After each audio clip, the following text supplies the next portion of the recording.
Magandang gabi mga kaibigan, mga kababayan at mga kapatid. Narinig po natin sa balita ang sabi po ng ating Pangulo na nais na niyang mag-retire sa politika. At ang sabi pa rin niya,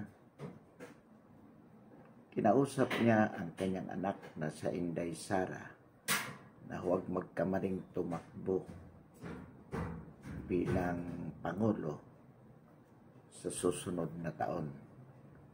Sapagkat ayon sa kanya, wala namang makukuha bilang Pangulo maliban sa pang-insulto, mga kritisismo, kahit na ikaw ay gumagawa ng mabuti. Well, totoo naman po yan. To be a president is really disheartening. Bakit? Gumagawa ka na ng mabuti, you are doing your best, yet marami pa rin pang-insulto, pang-kritisismo laban sa iyo at maging sa pamilya mo. So, kung ikaw ay hindi corrupt, talagang hindi mo na naisin ang maging Pangulo. Unless, of course, you have that personal interest. Or, you are really moved by that patriotism of serving this country with all the sacrifices accrued to the office of the presidency. So, naintindihan po natin si Pangulong Duterte sa kanyang sinabi. Bagamat honestly, we don't believe, or we would rather say na we are not yet closing the door for Sara Duterte Carpio to run as president. Sapagkat if this would be the demand of the people, and if she is really destined to be a president like her father, then wala pong imposible. Although for health reason at makapag-enjoy naman sa buhay, si Pangulong Duterte pwede na siyang mag-retire. Advisor na lang. So, yung Duterte tandem, pwede namang hindi ma-realize yun. Of course, kung si Pangulo Duterte ay talagang pagod na. But for Inday Sara, still we believe and hope na matutuloy po ang pagtakbo niya bilang Pangulo, sapagkat kung mahal mo talaga ang bayan mo at sa tingin mo naman ikaw ang higit na makakatulong, mahirap din tumanggi sa tawag ng kabayanihan, especially if the opportunity is there. So, still, malaki pa rin po ang ating pag-asa at paniniwala na pwede pong tumakbo pa rin si Sara despite the strong advice of her father against her running as president next year. So, kung magkaganon man po, edi marami namang mga presidentiable dyan. As we have said, we preferred Gibo or Bongbong Marcos or anybody na pwede napipikapin ni Sara. Anyway, matter comes to worse na hindi talaga tatakbo. Maraming presidentiable at ang pwede naman natin gawin to choose the least evil. Wala po tayong magawa. But as of now, we still hope and believe that Sara Duterte is still opening her door to running as president by 2022.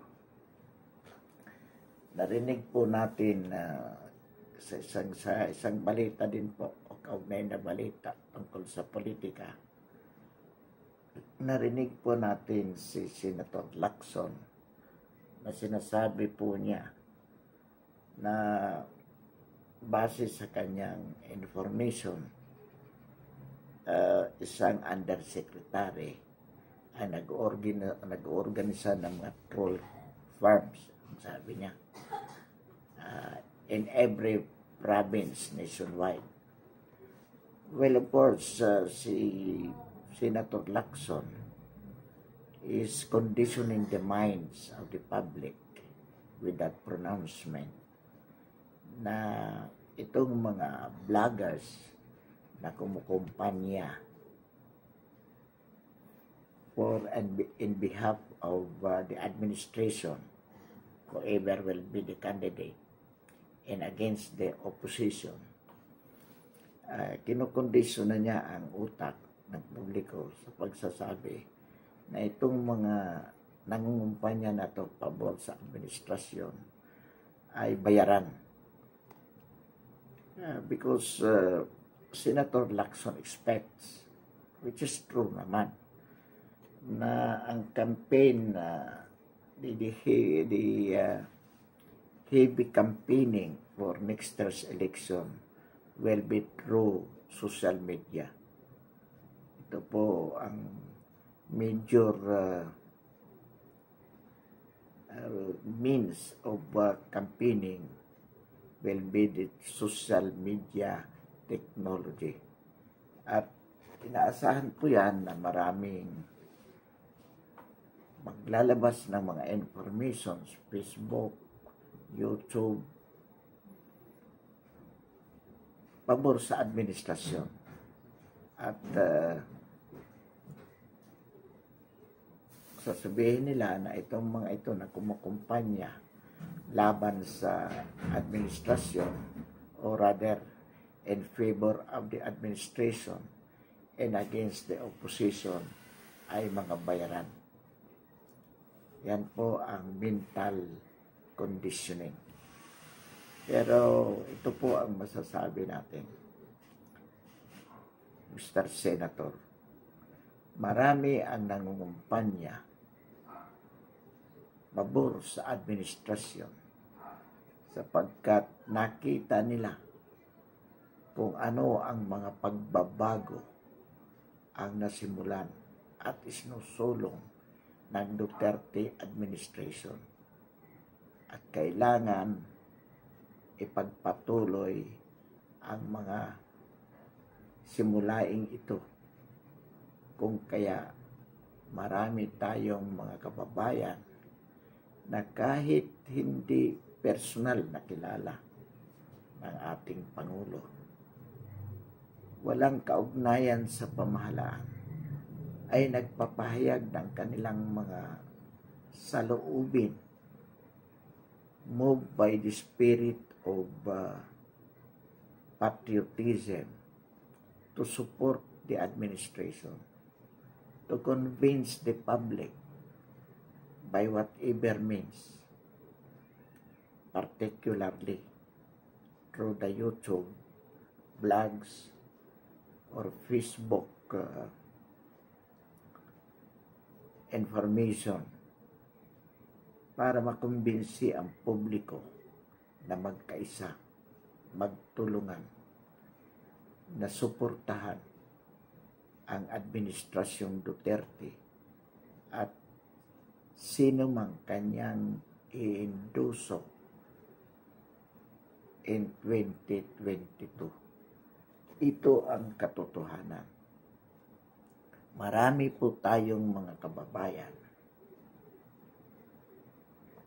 at isa na po tayo roon kung bakit sinisikap natin na maiparating sa masa, makatulong tayo na makumbinsi ang masa na makipagtulungan sa pamahalaan sa lahat ng programa ng ating pamahalaan sapagkat ito ang tanging daan, ang tanging paraan upang tuluyang makamit natin ang matagal ng pagbabago na ating minimithi para sa bayan. Ito po ang katotohanan. We have been tired of politics which are self-centered. Yung mga politicians na wala nang ginawa kundi mangako, kritisismo sa Pangulo, wala naman silang nagagawa. Dito sa panahon ni Pangulong Duterte, ipinakita ng administrasyong ito, listo but more works, more accomplishments. Pero itong mga opposition na ito, kayo, Mr. Lacson, matagal ka na sa gobyerno. Pero matagal ka ng politiko at ang mga kasama mo. Pero ano na ba ang nagawa nyo? Sasabihin nyo dahil hindi naman kayo ang Pangulo. Actually, whatever the President is doing starts from Congress. Why? Because the President only implements the law. So without law to be implemented, the President cannot accomplish anything. Sapagkat hindi naman siya pwedeng gumawa ng anumang bagay without a law authorizing him to do it. Kaya Mr. Lacson, ang sinasabi po ninyo na maraming troll farms, yung terminong ginamit mo, inaorganisa na ngayon ng administrasyon.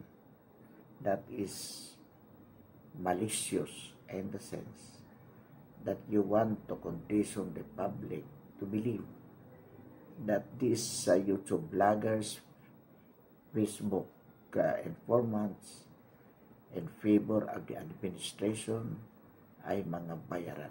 Kakamali po kayo. Tayo ginagawa natin ito bilang serbisyo sa bayan without any expectation of payment, whatever. Kusa po natin ginagawa ito sapagkat naniniwala tayo na ito ang epektibong paraan para makatulong tayo sa sambayanang Pilipino. Hindi po tayo bayaran, inuulit natin. Wala pong nagbabayad sa atin para gawin ito.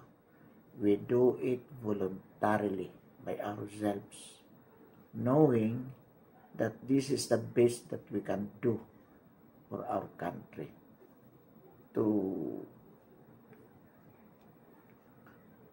tell the people what is the truth about everything that is happening around us. Ito po ang tungkulin natin. At hindi po tayo, inuulit natin, hindi po tayo binabayaran dito. At sa totoo lamang po, inaasahan talaga natin na marami talagang, there will be many people coming to the open using with this YouTube technology for them to be able to participate in the political campaigns for the candidates whom they are supporting. Anyway, gagawin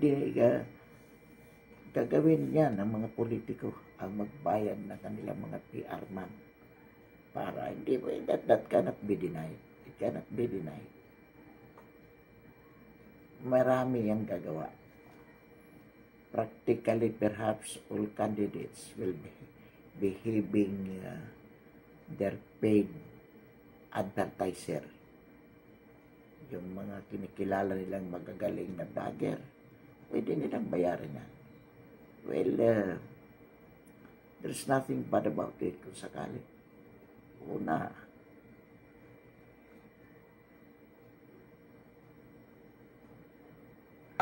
karapatan nila yun.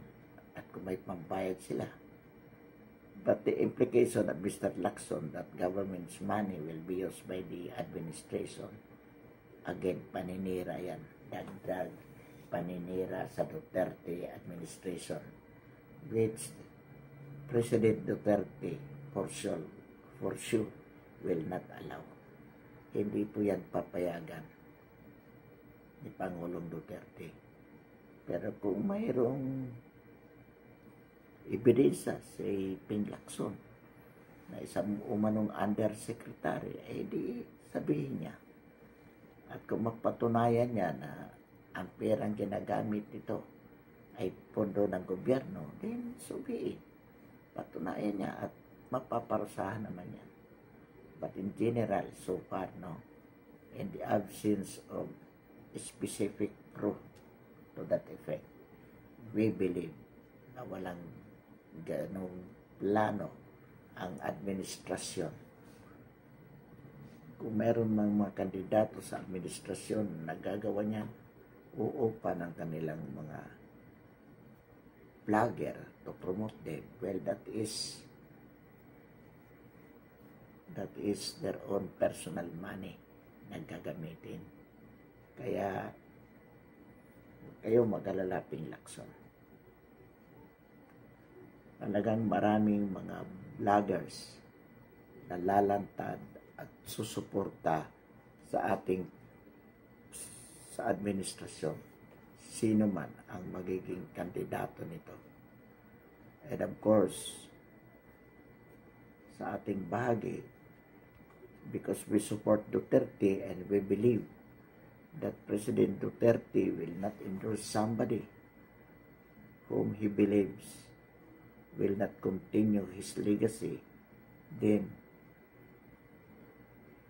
susuportahan natin ang sino man na kanyang i-endorso bilang Pangulo, be it Sara or anybody else. Nabasa din po natin sa balita, o narinig natin sa balita, ang sinabi ni Trillanes na kahit tumakbo si Sara Duterte bilang Pangulo, hindi ito tatangkilikin ng sambayan ng Pilipino, sapagkat ayon sa kanya,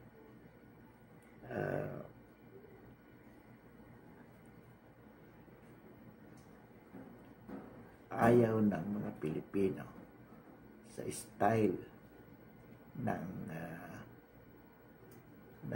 pamumuno ni Pangulong Rodrigo Roa Duterte. Ito ang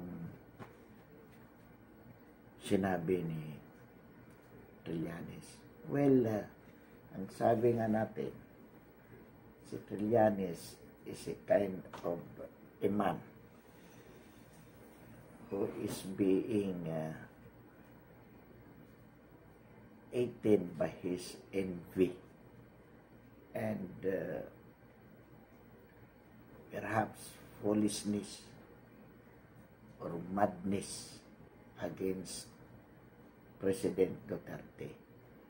Kumbaga, lumalabas nito na ang buhay niya ay talaga namang inukol niya para sirain hindi lamang si Pangulong Duterte, bagkus ang buong pamilya ng ating Pangulo. Lalong-lalo na ngayon si Inday Sara na kinatatakutan niyang tumakbo next year. Pero by reverse psychology, sinabi niya, o sige, tumakbo ka, Sara Duterte, para makita mo na talagang kayo ay inaayawan na ng mga Pilipino. Isinusuka na kayo. Well, of course, uh, understandable sabihin niya yun. Lalo na sa style ni Duterte, ni Trillanes, na nag-make believe siya. Pinapaniwala niya ang kanyang sarili na si Pangulong Duterte is the worst president that the Philippines has ever had. Pinapaniwala niya ang sarili na he is winnable as presidential candidate by 2022. Katunayan, isa ito sa unang mga nagdeklara na kakandidato ng Pangulo at nag-offer sa isang bayang coalition na siya ay gawing standard bearer. Ganon siya ka tiwala sa kanyang sarili. Pero para sa isang matinong Pilipino na average, naniniwala po tayo na hindi papatulan ng sambayanang Pilipino si Trillanes. Hindi po, sapagkat kumbaga kitang-kita ito na mayroong emotional imbalance, mental disorder sa paraan ng kanyang pagsasalita, by his actuation. Makikita mo talaga na mayroong paranoid na siya against President Duterte. So lahat ibabato niya at ang sinasabi niya, siya ay very much winnable as presidential candidates by 2022, even against Sara Duterte. So, bakit natin nasabi na this is a sort of foolishness or insanity perhaps? Sapagkat marami siyang ini-ignore na katotohanan sa kanyang kapaligiran. Halimbawa po dyan yung constant high approval rating, yung karisma ng presidente, yung mga kabutihang nagawa ng Pangulo. Katulad po ng traffic. Ang EDSA had been a perennial traffic problem. Pero as of now, a lot of people are saying na napakalaki na ang improvement ng EDSA. Speaking of traffic situation, malaki na ang ipinagbago ng EDSA. What had been thought to be a perpetual problem in EDSA has become the reality as a matter of solution to the traffic problem. Malaki po.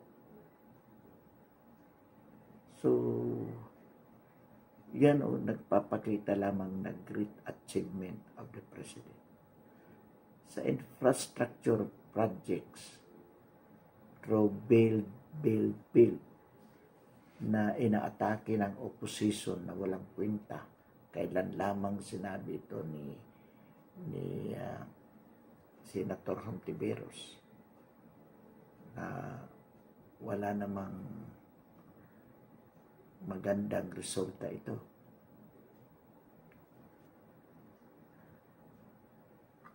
Marami pong magagandang infrastruktura na naipagawa ang ating Pangulo sa buong Pilipinas. Kaya po, sa kabila ng meron tayong pandemya, tuloy-tuloy pa rin yung mga proyekto, mga kalsada, bagong kalsada, mga tulay, ang ipinagagawa o ang pinagawa ng administrasyon. Samantalang nung panahong ng mga nakaraang administrasyon, hindi po nila nagawa ang mga bagay na ito. So talaga pong kung hindi mo ito makikita, itong mga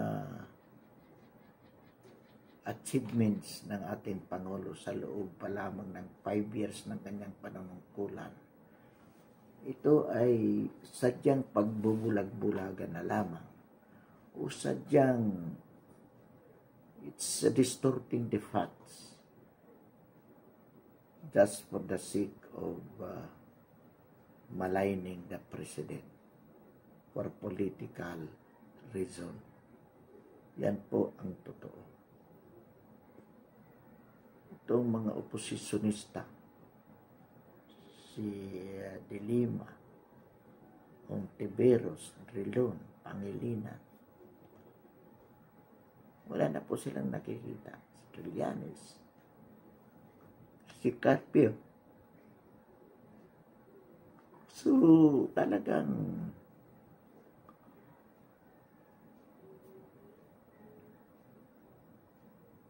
makikita mo na talagang sadyang paninira lamang. Anyway, by June 12, sabi ng convenor na alaala natin ng Isang Bayan Coalition, maglalabas sila ng kanilang mga kandidato. So abangan po natin ito at titingnan natin isa-isa yung kanilang mga qualifications in terms of achievements as a public officer for a long time. At samantala po, wakasan natin ang ating talakayan ngayong gabi. Muli, maraming salamat at magandang gabi.